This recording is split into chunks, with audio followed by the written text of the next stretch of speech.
So hello everyone, good morning. মই ঘনা স্বাগতম জনাইছো মোৰ এটা নতুন ভিডিঅলৈ। So guys, বহুত দিন হ'ল ফিল্ডলৈ অহা নাই আৰু ৰানিং কৰা নাই, যেহেতু আজি অলপমান ফিল্ডলৈ ওলাই আহিলো ফাইনালি আৰু ৰানিং কৰিলো।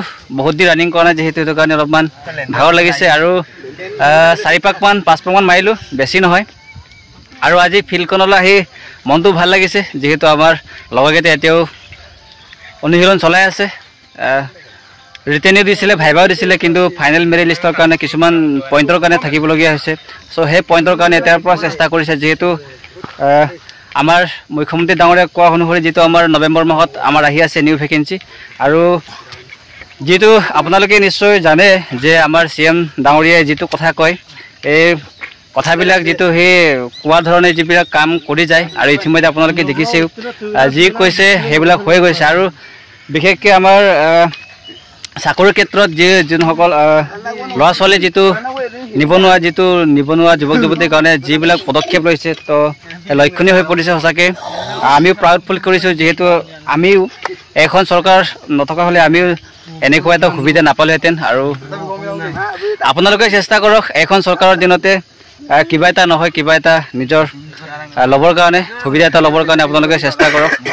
আপোনালোকে হাৰ নামানিব, কাৰণ কিয়নো আমিও বহুত 10 বছৰ যুঁজি আজি অন্তিমটো পৰ্যায়ত সফলতা এটা পাবলৈ সক্ষম হৈছোঁ।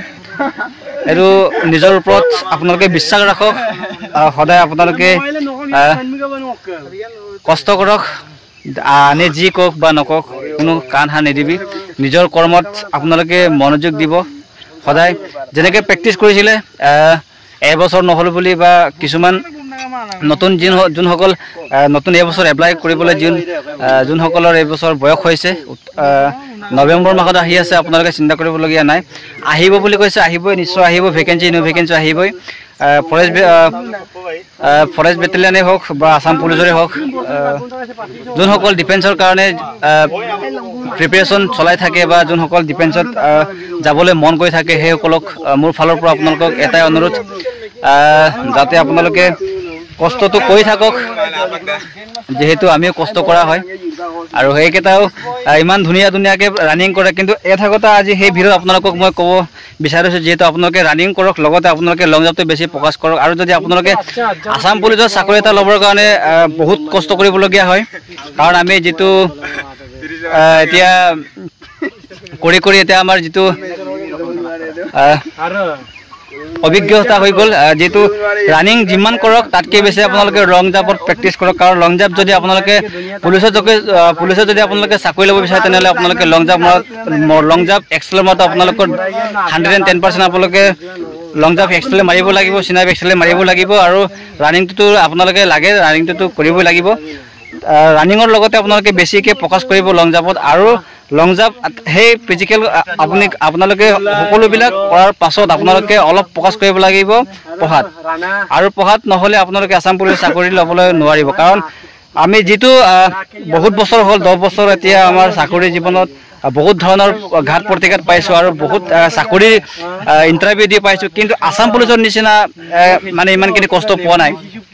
কাৰণ কেলৈ ফিজিকেলত কিমানখিনি আপোনালোকে কষ্ট কৰিব লাগিব, তাতকৈ বেছি আপোনালোকে পঢ়াটো আপোনালোকে মনোযোগ দিব লাগে, তেতিয়াহে এটা আসাম পুলিচৰ চাকৰি এটা ল'বৰ কাৰণে আপোনালোকে যোগ্য হ'ব, আপোনালোকৰ যোগ্যতা হ'ব।